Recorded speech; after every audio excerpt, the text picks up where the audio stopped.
अगर आप प्रधानमंत्री किसान सम्मान निधि योजना यानी कि पीएम किसान योजना के लाभार्थी हैं तो आप सभी के लिए बुरी खबर है और इसके बारे में सभी पीएम किसान योजना के लाभार्थियों को जानकारी होनी चाहिए। यहाँ पे बहुत सारे लोगों के नाम लगातार प्रधानमंत्री किसान सम्मान निधि योजना में हटाए जा रहे हैं, क्योंकि जब शुरुआत में नाम जुड़े थे तो उस समय नियमों की जानकारी नहीं होने की वजह से हर किसी ने इस योजना में आवेदन कर लिया था और अपना नाम योजना में जुड़वा दिया था और उसके बाद लगातार बेनिफिट ले रहे थे। तो इस प्रकार के लोगों से वसूली भी की जाएगी और इसके अलावा इस प्रकार के लोगों के नाम भी हटाए जा रहे हैं।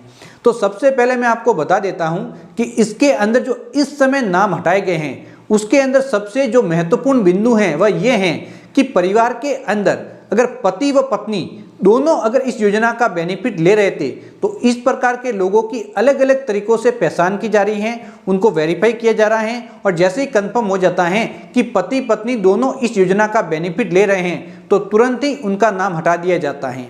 इसके अलावा अगर दोनों लोगों ने बेनिफिट लिया है तो इसका मतलब ये है कि एक ने गलत बेनिफिट लिया है, तो जिसने गलत बेनिफिट लिया है उसकी वसूली भी की जा सकती है। तो इस बात को भी ध्यान में रखते हुए चलना है कि आपसे वसूली भी की जा सकती है।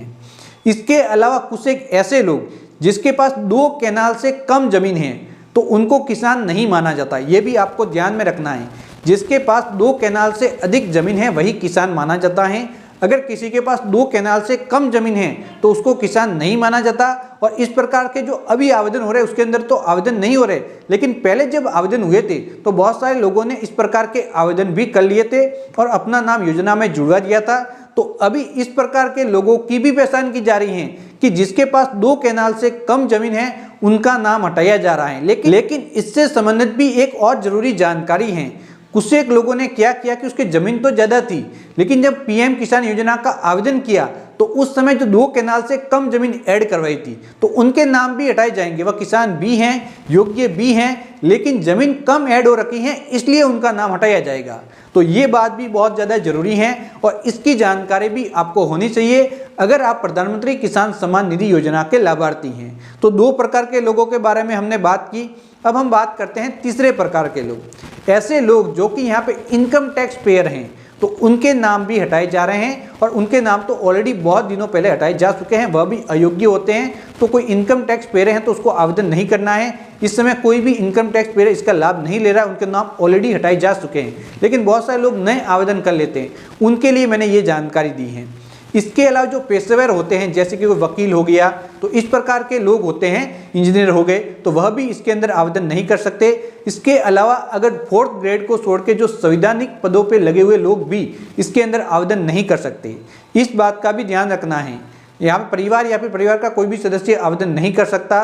अगर कोई भी परिवार का सदस्य सरकारी सेवा के अंदर है और कोई भी सरकारी लाभ ले रहा है तो उसको इस योजना का बेनिफिट नहीं दिया जाता। ये बात बहुत ज़्यादा महत्वपूर्ण है।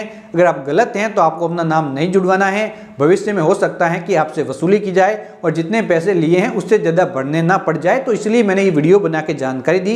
किसानों के लिए बहुत ज़्यादा ज़रूरी ये वीडियो था। ये जानकारी हर एक किसान को होनी चाहिए। अगर मैं किसान हूँ तो मुझे पता होना चाहिए कि मैं इस योजना के लिए योग्य हूँ या फिर नहीं। अगर योग्य हूँ तो इसके नियम क्या हैं। तो ये एक महत्वपूर्ण जानकारी थी। आपको ये जानकारी कैसी लगी कमेंट बॉक्स में जाके बताना है। अगर आप में से किसी के पैसे बंद हुए हैं और जिस भी कारण से हुए तो वह भी कमेंट बॉक्स में जाके कमेंट कर सकते हैं। इसके अलावा अगर आपको यहाँ पे प्रधानमंत्री किसान सम्मान निधि योजना का आवेदन करना सीखना है तो कमेंट बॉक्स में जाके बता सकते हैं। तो इसके आवेदन का नया तरीका आया है तो उसके बारे में भी वीडियो बना के आपको जानकारी दे दूंगा। तो बाय बाय दोस्तों।